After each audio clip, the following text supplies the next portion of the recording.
Hello, hello, Cancer Collective. Ako po si James from James Tarot PH. Ito po ang inyong bonus reading para po sa inyong mid-November problem solved and manifestations confirmed. So today mga Cancer, magma-manifest tayo para sa buhay mo, okay? So let's begin. Inhale and exhale at the center, your current energy. You have the Fool card. Beautiful. In the area of what's blocking your manifestations para ma-solve na yung problema, the Ace of Wands. Wow, beautiful. In the area of what you need to do, meron po kayong Eight of Swords. Interesting. Maganda to. Nakikita ko na kung ano yung mensahe para sa'yo.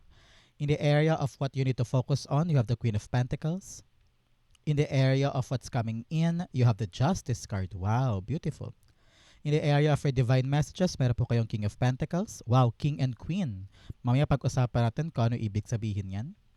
In the area of your fortune, wow, the Four of Wands. Celebration, meeting that milestone, going to that celebratory feeling. So congrats po. In the area of your near future, you have the Five of Swords. At ang missing puzzle piece po, kung ano yung kulang na ingredient para ma-solve na yung problema at makuha ng manifestations, ito po yun. Mamaya sabay-sabay natin siya bubuksan at the end. But first mga Cancer, thank you po muna sa mga donations po ninyo. Saka po sa mga hindi nag-i-skip ng ads. Yan lang po yung tanging paraan para po supportahan nyo ko every time na meron tayong libreng reading for Cancer dito sa ating channel. So, thank you po sa tuwing hindi nyo kayo nag-i-skip ng ads. Okay po? So, at the background of your energy, the Page of Swords. Ang Page of Swords in your energy sa background mo, Cancer, is talking about your kahandaan. Okay? Sabi ng spirit guides mo, you don't need to know everything. Pero ang kailangan lang this time, Cancer, ay yung kahandaan mo na matuto, mag-explore, magtanong-tanong, no? Magkaroon ng parang sponge ka this time eh. Para kang sponge sa lababo, yung parang sumisip-sip talaga ng maraming sabon at tubig. Dapat ganun ka. The more knowledge you have, the better pagdating sa mga papasukin mong bagong bagay. Okay? Nakita ko rito, kung marami kang hindi alam, okay lang magtanong, okay lang na matuto pa. No? Huwag mo laging isipin na, ay alam ko na yan, ay okay na yan, gets ko na yan, huwag nyo na akong turuan. Sometimes you need to be humble enough to prepare yourself. Armas mo yan eh, yung mga knowledge na yan eh. Para kung ano man ang iba to sa'yo, kayang-kaya mo aksyonan, kayang-kaya mong solusyonan. So, ito yung call for action. Na huwag matakot lumaban, huwag matakot sumubok, huwag matakot umandar. You have the power and also yung galing na akala mo wala pero nasa sayo. Innate sa'yo yan, kumbaga. Natural sa'yo. So, pagkatiwalaan ang sarili sa bawat laban na gagawin mo this time. Okay? Mamaya i-clarify natin to as we go along in our reading. At the center, meron po kayong Fool card. Napakaganda. Some of you ay merong sisimulan na bago. For example, you're starting a new business, starting a new job, move, no? O kaya meron kang mga sisimulan na talagang may takot ka. Sabi mo, kaya ko ba to? Magagawa ko ba to? Am I ready talaga, no? But here, oh, kakambal mo si Page of Swords, talagang sinasabi niya, kaya mo, magagawa mo. Okay? You can fight, you can begin now, but armasan mo daw ang sarili mo ng maraming knowledge. Kumbaga, kung susugal ka daw this time, Cancer, importante na meron kang paghahanda sa mga pagsusugalan mo na yan. Kumbaga, calculated risk ang kailangan mong gawin this time. Hindi pwedeng bara-bara lang or gagawa ka lang dahil gusto mo na, dahil panahon na, pero wala kang armas, kumbaga, in preparation of this. So, kailangan talaga, kung meron tayong mga bagong sisimulan, bagong gagawin, dapat tayo ay nakapaghanda. So ngayon pa lang magtanong-tanong ka na. For example, yan ay tungkol sa papeles papuntang Korea. So dapat lahat talaga inaaral mo. Ano yung tamang proseso, saan pupunta, saan lalapit, ano yung mga documents na kailangan. So para tong bagong sisimulan mo, dire-diretso kasi napaghandaan mo siya. Okay? Clarify natin to, the full card. Siya nga pala Cancer, since ito po ay a manifestation reading, sulat mo na sa baba ang iyong mga manifestations because it will come true. One way to manifest something ay isulat siya. So gawin mong manifestation board ang aking comment section to activate that manifestation. So isulat mo, I manifest this, I manifest that, it will come true for you. Okay? The full card, the Wheel of Fortune. Wow, wow, wow, wow. Your destiny is changing. Nagbabago na ang kapalaran mo, Cancer. You are on to something. Kitang-kita ko rito yung pagkilos mo para baguhin ang tadhana mo, para magkaroon ka ng magandang kinabukasan, magkaroon ka ng magandang buhay. And kitang-kita ko rito yung move, yung bold move mula sa'yo na handang-handa kang tumapak sa mga bagong teritoryo, bagong mundo, bagong pagkakataon para lamang makamit mo yung swerte mo. And nakita ko rito, yes, this move will really be very, very prosperous and fortunate and lucky para sa'yo. So napakaganda. Congrats, congrats, congrats. I-claim mo na to. Kung ano man yung sisimulan mo, gagawin mong bago, nasa sa'yo ang swerte. Claim, claim, claim, it's yours. In the area of what's blocking, ano daw yung humaharang kay Cancer this time? Para ma-solve yung manifestations mo at problema, Ace of Wands. You need a bright idea. You need a solid plan, Cancer. Sa hahakbangan mo ito. Alam ko, pangarap mo talaga makahakbang, manalo sa buhay, magsimula ulit, no? Some of you are starting over or gusto mo na mag-level up para maabot na yung full potential ng swerte mo. Pero paalala sa iyo na yung spirit guides, baka masayang ang simula ang paghakbang kung walang tamang proseso or tamang plano. Dapat yan talaga nakalatag, pipundasyon kumbaga, at meron kang kahandaan na step by step gawin. Kasi kung nasa isip lang na, ay, punta akong Japan, ay, punta akong Maynila, mag-a-apply ako sa Maynila. Pero wala kang konkretong plano kung paano siya gagawin. Dapat meron kang panghahawakan. At yun mag-uugat yung passion mo. Yung iyong excitement, kumbaga. So, nakita ko rito, bumuo ka daw muna ng idea or solid na plano and then be confident. Dapat confident ka sa plano mo at papanindigan mo to. So, anong armas ni Cancer this time? Knowledge. Busisiin mo, butingtingin mo, mag-research ka para itong bubuin mo, may pundasyon, may kakapitan, kumbaga, na realidad, okay? Halimbawa, balak mo maging paano ba to? Balak mo halimbawa maging kargador, halimbawa construction worker, pero wala ka namang konkretong plano sa kung saan ka construction firm pupunta or kung saan ka lalapit para maikasakatuparan yon. So, kailangan mag-research. Sabi mo, saan ako pwede mag-construction? Chu-chu-chu. Sabi mo, ito pala yung mga pwede kong puntahan. Boom. Makakabuo ka ng plano, then be confident in that plan. Sundin mo yung plano mong yan, everything will be smooth sailing. Parang ganon, okay? Siya nga pala, Cancer, saan po kayo nanonood ng ating reading today? Comment down below. Gusto ko po malaman kung saan po nanggagaling ang ating mga pinakamamahal na Cancers. So, feel free po to comment down. Ace of Wands, the Nine of Wands. Yes, Nine of Wands, dagdagan mo pa ng isa. 9 plus 1 is 10. 10 of Wands. So, hard work is paying off. So, parang sabi dito, huwag mong sukuan yung isang bagay na ginagawa mo o pinaplano mo. Alam ko maraming balakid. Nanggaling ka na sa mga hirap, nanggaling ka na sa mga experiences in the past na medyo masakit, nakakadurog puso, nakakapagod. Sometimes gusto mo nang sumuko, gusto mo na mag-give up, sabi mo, uwi na ako. O kaya, tama na to, alis na ako dito. But this time around, meron kang bright idea. Meron kang maiisip eh. Sabi mo, ay, try pa ako ulit. One more chance, one more try. Mag-risk ka this time. Sabi mo, ilalaban ko to.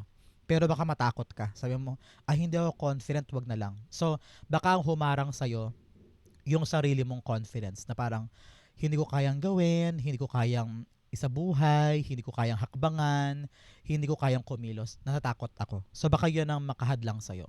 Kaya ngayon, kapag nakaisip ka talaga ng solid plan, sabi mo, tatry pa ako, isa pa, ilaban mo yan, believe in yourself, and have a bold, bigger move to accomplish this because bagong buhay ang naghihintay para sa iyo, Cancer. Okay? In the area of what you need to do, you have the Eight of Swords. Kailangan mo daw kumawala sa shell mo, Cancer.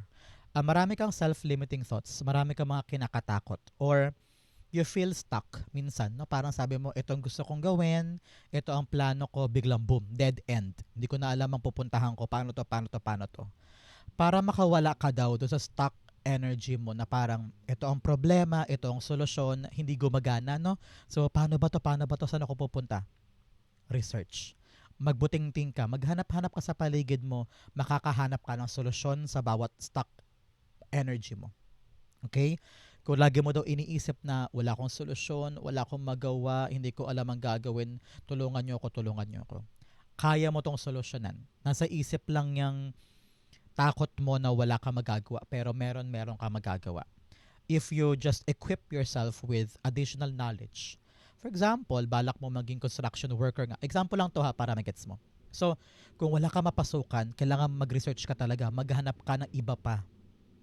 At maaaring doon mo makita yung mga bagay na para sa'yo. So, kung lagi daw limitado ang mundo mo, kung lagi nandyan ka lang, hindi mo makikita yung ibang bagay na potential mong pwedeng kunin. So, sabi dito, explore your world, be bigger, be bolder, lawakan mong isip mo, lawakan mong pananaw mo para makita mo yung daan patungo sa solusyon ng problema. Okay? Clarify natin yan. Eight of Swords. Sabi rito, nasa isip mo lang daw yan.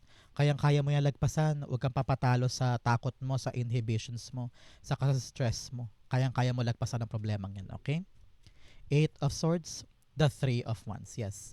Sabi rito, ng yung spirit guides, tanaw mo na eh. Tanaw mo na yung mga bagay na maaari mong puntahan, maaari mo yakapin, mga risk or pagsugal sa buhay na pwede mong gawin. Andun ka nakikita mo na yung mga potential na pwede mong puntahan. Pero parang takot kang humakbang. Sabi mo, ay, ayoko, nakakatakot, baka matalo ako dyan, baka di ko kayanin. Pero kung ikaw ay armado ng mga impormasyon na, ay, madali lang yan, kaya-kaya ko lusutan yan, ay, meron akong nakilalang taong nagpunta din sa ganun, kinaya niya, so alam ko na gagawin ko. So, lalakas ang loob mo with this information. So, nakita ko rito tama na yung paghinto, tama na yung panonood lang or paghihintay lang. Kailangan daw umaksyon talaga, laksan ang loob, maghanap ng solusyon away from this para mapuntahan mo na yung para sa'yo. Okay? In the area of what you need to focus on, meron po kayong Queen of Pentacles. Sabi na yung spirit guides, you need to focus on your money. You need to focus on your practicality pagdating sa pag-abot ng mga pangarap mo. So ano ibig sabihin nun? Dapat daw yung approach mo sa yung pagkakapirahan ay practical, yung kaya mong gawin. For example, maliit lang pera mo ngayon, sabi mo, gusto kong lumaki to. So, syempre hindi ka naman pwedeng magtayo ng restaurant kung ang pera mo ay 2K, di ba? So, dapat practical. Ano yung pwede kong gawin sa perang 2K ko para lumago siya. So, kailangan mag-isip ka ng mga paraan na swak sa budget and then kayang-kaya mong gawin. Ngayon, no? Kaya mong hakbangan, kaya mong ng katawang lupa mo, kaya ng iyong napag-aralan. Pero kung meron ka mga pagbabago pagdating daw sa pera mo, edi pag-aralan. For example, gusto mo magtayo ng sideline, halimbawa tindahan sa may palengke, for example. So, aralin mo yung pasikot-sikot doon kung ano yung dapat ihanda so that yung mga bubuin mo pagdating sa kapirahan mo, konkreto sa kamaayos yung andar, kumbaga. Nakita ko rin dito, panahon na para ikaw daw po ay mag-focus sa mga long-term money mo. Mga ipon, tulad nga na sabi ko, negosyo, kung balak mo magnegosyo, or permanenteng trabaho. Narinig ko rin dito, parang sabi ng spirit guides mo, mag-focus ka sa importante, Cancer, ha. Hindi pwedeng bili daw ng bili or gastos lang ng gastos tungkol sa mga bagay na pwede namang hindi nabilhin. For example, yung anak mo biglang humingi ng, gusto ko ng bagong iPhone. Okay pa naman yung phone niya. So parang isipin mo, importante ba this time? Marami pa tayong kailangan bills or obligasyon na kailangan paglaanan ng pera. So, panahon daw para mag-focus ka sa money handling mo this time, okay? Maging practical daw. I don't know why. Sabi ng spirit guides mo, because you need to save up for something. Meron ka bang binibiling malaking bagay in the future na parang pinag-iipunan mo? So sabi ng spirit guides mo, ngayon palang mag-ipon na, i-revisit daw yung iyong um, pinagkakagastosan. Okay? Queen of Pentacles, the Ten of Swords. Yes. Nanggaling ka na sa hirap ng kaperahan. Sa ma-view, walang pambili ng ganito, nakanda utang-utang, nalubog sa utang, or nawala ng pera. Something like that. No? So talagang painful yung experiences mo in the past when it comes to your money o baka pagdating sa negosyo. Panahon na daw to para makabangon ka, Cancer, kasi lumabas si Ten of Swords. So, kung nanggaling ka sa kumunoy talaga, pagkalugmok, pagkabagsak, tapos na yan. Ending na yan. So, everything is turning around. Sabi ko nga sa inyo, umiikot ang kapalaran mo, umiikot ang gulong ng palad mo. So, kung galing ka sa painful experiences with your negosyo, kaperahan, trabaho, or sweldo, magabago na yan at magkakaroon ka na ng maayos na pundasyon at pagbawi pagdating sa iyong pinagkakakitaan. So ngayon narinig ko parang hindi ka na mawawalan, parang ganyan. So ma-solve na lahat ng pangailangan mo when it comes to your resources, okay? In your what's coming in, crossing bridges, it's time for healing, connecting, mending, and releasing. Panahon na daw para pakawalan yung mga painful in the past, especially here with the Ten of Swords. Panahon na para bumangon ka mula sa pagkasadlak mo, no? Panahon na para magsimula ulit at buuin ulit yung swerte or pundasyon ng iyong finances or ng iyong swerte o abundance this time. So, pag hilumin na ang puso, mag-move on na tayo. Marami pa naghihintay para sa'yo. You have a wandering path, enjoy the journey. Yes, mag-enjoy ka lang. Huwag mo masyadong dibdibin, no? Pag ine-enjoy mo yung journey, mas minamahal mo siya. At kapag mas minamahal mo, hindi ka bibitaw dyan. Kasi you learn to love it with passion. Ika nga. In what's coming in, you have the Justice card. Sabi ng spirit guides mo, this time around, darating yung hustisya tungkol sa isang bagay. Antabayanan mo yung tawag, text, email, chat, tungkol sa isang bagay na matagal mong hinihintay na magkaroon ng resolusyon. Kung yan man ay legal things or documents or isang pag-uusap, negotiation or kontrata. I'm seeing here contracts or agreement, no? Na matagal mong pinilahan, matagal mong inasikaso, interviews, mga ganyan. And you are actually asking for this institution na payagan ka to do something or papasukin ka, something like that, no? So, darating siya this time. Either may good result na with this call, text, chat, or email. Antabayanan mo yung mga part na yan sa electronics mo. And may magandang balita naghihintay dyan. So, in what's coming in, unti-unti nang babalik yung balanse ng buhay mo. Kung hirap na hirap ka na nakaraan at kayod na kayod ka, ngayon unti-unti mo na siyang mapanghahawakan ulit. Okay? Sabi ko nga, ang hustisya ay darating na. Umaangat na ang buhay mo. Magsisimula ka na ulit ng maayos at this time. Okay? Justice card. Clarify natin. The Ace of Swords. Yes, everything now is clear. Lumilinaw na. Yung mga hakbang, yung mga inaasikaso mo, yung mga akala mo hindi darating, yung mga akala mong unfair or wala nang magandang bunga for you, pero biglang boom, naging malinaw ang lahat para sa'yo. Makukuha mo na yung mga dapat na para sa'yo. And then moving forward, dire-diretso na ito. Narinig ko na basta nasa panig ka lang ng katotohanan, Cancer, at malinaw sa'yo kung ano yung mga bagay na gusto mo at ayaw mo, magiging madali sa'yo ang lumaban at sumugod at umabante. Okay? Very, very good for you. I-like mo na to. I-claim mo yung hustisya at kalinawan ng isip, kalinawan ng sitwasyon. Okay? In your divine messages, emotions are running high. Yes, halo-halong emosyon na meron ka ngayon. Gusto mo mag-risk, pero may mga takot. Meron kang pangamba kasi nanggaling ka sa pain, pero naghihintay kang matyaga at sometimes wawalan ka na ng pag-asa or naiinip ka na. So, ramdam ko yung halo-halong emosyon mo, Cancer, with what's happening in your life. Normal lang yan. Kaya nga importante talaga, kalamayin mo ang puso mo. Learn to be smart enough this time, maging malinaw sa isip ang bawat hakbang with the Justice card so that yung ilalaban mo ay maayos, smooth sailing.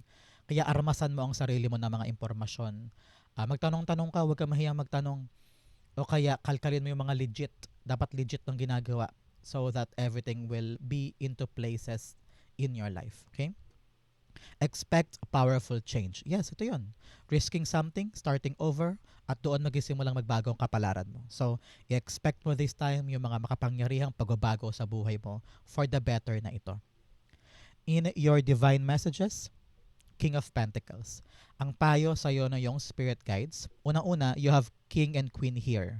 Kung meron po kayong partner, for example, asawa mo, business partner, kaibigan, best friend, kung sino talaga yung katulong mo sa lahat ng bagay. Maaring siya daw yung maka-lift up sa'yo o maka-boost ng moral mo or maging helping hand mo para ituloy itong plano mong ito.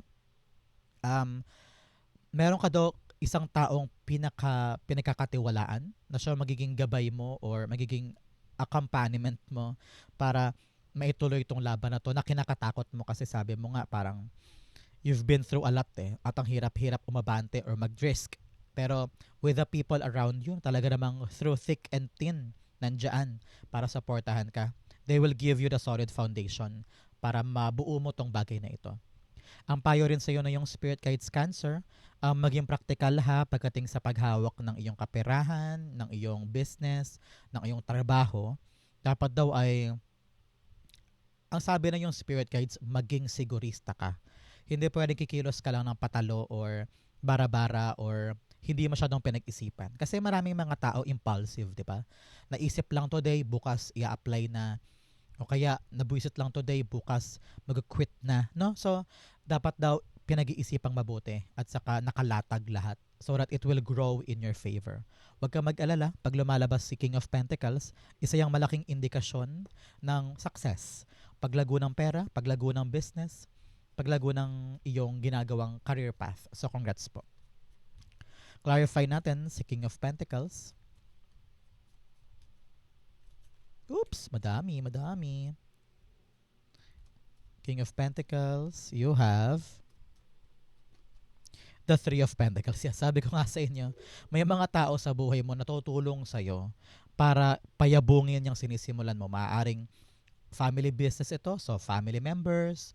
Kung sa trabaho man, may pangarap ka na umasenso or magkaroon ng better position, there are people that will guide you or support you along the way. So, wag ka daw mahiya na makipag-collaborate, makipag-cooperate, humingi ng tulong, no? Para gumaan lahat ng dalahin at mas mapaganda, mas mapulido yung ginagawa mo this time. So, don't be too ashamed, lalo't higit kapag kailangan humingi ng tulong. Okay? Baka yan na yung regalo sa iyo ni God, yung mga taong tutulong na yan. In your fortune, bigyan mo na kita ng cards. You have horseshoe. Good luck, yes. Dalawang beses sinabi sa iyo na napakaswerte mo this time. Congrats po. You have harp, great happiness. Yes. Alam mo, i-claim mo na to mga to. I claim the good luck. I claim great happiness in my life. Comment down below. Another message of ear, good news. Wow. Talaga ito yun. Meron kang hinihintay na magandang balita. Meron ka pang celebration. Congrats. You also have angel, spiritual guidance, protection from harm. Meron ka daw mga angel guides na pinoprotektahan ka this time. Sila yung mga gabay mo patungo sa magandang kinabukasan mo. You also have the Four of Wands in your fortune area. So napakaswerte niyo po. You will be celebrating something soon. Maaring may graduation, binyag, kasal, or may nakapasa sa exam. May licensure exam ako nakita na baka nakapasa ka na. Or anak mo, something like that. Or meron kang magandang balitang hinihintay para maabot na tong milestone na ito. For example, darating yung tawag na approve ka na for job offer sa Middle East, no? So lahat ng goal na gusto mong puntahan, makakamit mo na this time. So parang ganyan. So ang tabayanan mo this time, congrats po. Meron kang milestone or big celebration na mangyayari sa iyo. Congrats, Cancer. The Four of Wands. The Four of Pentacles. Wow. 4-4, you are protected. Your angel guides are here, giving you the protection, giving you the assistance, giving you the guidance. So, congrats, you are blessed. With the Four of Pentacles here, sabi rito, you're gonna be aligned dun sa mga bagay na hinihintay mo. Financial stability, work stability, or stability pagdating sa pamilya is coming for you. Kaya importante dito, Cancer, panghawakan mo yung mga importante ha, yung mga bagay na hindi at panggulo, bitawan mo panandalian para makapag-focus ka sa milestone na ito, matumbok mo dire-diretso para wala ng delay. Okay? Dapat daw isipin mo mabuti kung ano yung mahalaga sa hindi. Very, very important. Bago tayo mag-cross dito, Bigyan mo na kita ng additional messages sa mga blockages mo. Dark reflection, when you look into the abyss looks back. Panahon na daw para palayain mo ang sarili mo sa mga kinakatakot mo, sa mga kinakahiya, sa mga nililihi mo sa sarili mo. Pakawalan ng sarili mo sa mga kahihiyan na yan, sa mga takot na yan, para once and for all ay maging mas matapang ka pa. Limiting beliefs, yes, ito yun talaga with the Eight of Swords. Marami kang iniisip na nagpapalimita sa'yo. So, palayain mo ang sarili mo, nasa utak lang yan, nasa isip lang yan. You can achieve anything. You can achieve anything. Okay? In your near future, you have the Five of Swords. Kitang-kita ko rito, Cancer, yung hirap at pagod mo para lang manalo, para lang ma-achieve yung mga bagay na gusto mo. Sabi ng yung spirit guides, huwag ka na daw mag-dwell sa negativity. Kung meron ka mga toxic friends, toxic workmates, toxic people in your life, wag mo nang bigyan pang buhay yung mga ginagawa nila sa'yo or mga katoksihan nila. Parang panahon na para mag-focus ka na lang sa success, sa development mo, sa mga magagandang bagay, kaysa mag-dwell sa kanila. Isipin mo na lang, may progress ako, bahala kayo dyan. I will mind my own business. Mag-focus ako sa growth ko at hindi ko na kailangan pang tignan kayo or makisama sa inyo because my success is my topmost priority. Okay? Five of Swords, narinig ko rin dito, umiwas ka sa drama ha, umiwas ka sa mga issue, sa mga chismis, sa mga conflict, para yung mga iniingatan mo ay manatiling sa'yo. The Five of Swords, the Chariot card, yes, abante lang, sulong lang. Huwag mo silang isipin, kahit masakit, kahit na nakakabwisit sa araw mo o kaya talaga namang mapanakit ulo yung mga nangyayari sa paligid mo, wag mong pansinin. Eyes on the prize tayo, eyes on the target. Isipin mo talaga kung ano yung mas mahalaga, okay? With the Four of Pentacles. Mahalaga ba pumatol ako sa kanila? Mahalaga bang i-big deal ko yan? Kung hindi, wag na lang. Focus tayo sa ating goal, sa ating success, sa ating kaperahan, sa ating future, okay? Yun ang mas importante. In the area of what's missing, ano yung kulang sa buhay mo para makuha ni manifestations and masolve ang problema? Ten of Pentacles. It's all about your legacy. It's all about family dynamics. It's all about yung mga long term. So, sabi ng spirit guides mo, panahon na para pagtuunan ng pansin ang mga permanente, ang mga tatagal, yung mga long-term money, long-term relationships, long-term endeavor, long-term opportunity. Pag itong bagay na to, temporary lang, huwag mo muna i-big deal yan, ito ang mahalaga. Kung meron kang binibuild na negosyo, or permanent job, or opportunity, doon ka daw dapat mas kumatig pa. Narinig ko rin dito, have a better relationship with the family, no? Kung mas matibay ang pundasyon ng pamilya mo, hindi mo napoproblemahin pa yung future ninyo kasi alam mong you have each other. Parang ganyan, okay? Time na for you to think for long term. Narinig ko dito, retirement, mga pangmatagalang bahay, lupa, no? Mga ganon. Nakita ko rin dito, it's all about family ties, kumbaga. So magtulungan kayo when it comes to your money, to your goal. Halimbawa, makabili ng bahay, makabili ng property. Kailangan talaga kayo ay iisa ang diwa. Ten of Pentacles, the Six of Wands. Wow, yan. Yung mga sinabi ko sa inyo kanina, gawin mo yun, talagang success ito. So, in order for you to have a successful life moving forward, Cancer, kailangan daw talaga isipin mo na yung mga long-term gains mo. No? You will stand out. Kitang-kita ko rito na may chance ka magwagi sa mga bagay-bagay na yan. May chance ka makuha yung success na gusto mo sa trabaho, sa negosyo. Kaya continue cultivating it. Huwag mong sukuan agad-agad. Pag alam mong may potential to na maging kapaki-pakinabang sa buhay ko for the next 10 years, next 15 years, pag sumikapan mo at magtagumpay ka sa larangan na yan because that will give you long-term financial gains and long-term abundance. Okay? So Cancer, yan po ang inyong mid-November problem solved and manifestations confirmed. Manifestation dust po para sa inyo. After watching this video, solve ng problema, nakukuha mo na manifestations mo. So congrats po. So comment po kayo kung saan kayo nakaresonate. Babasahin ko po ang messages ninyo. Thank you again for watching hanggang dulo, Cancer. I love you. This has been James of James Tario PH. God bless everybody.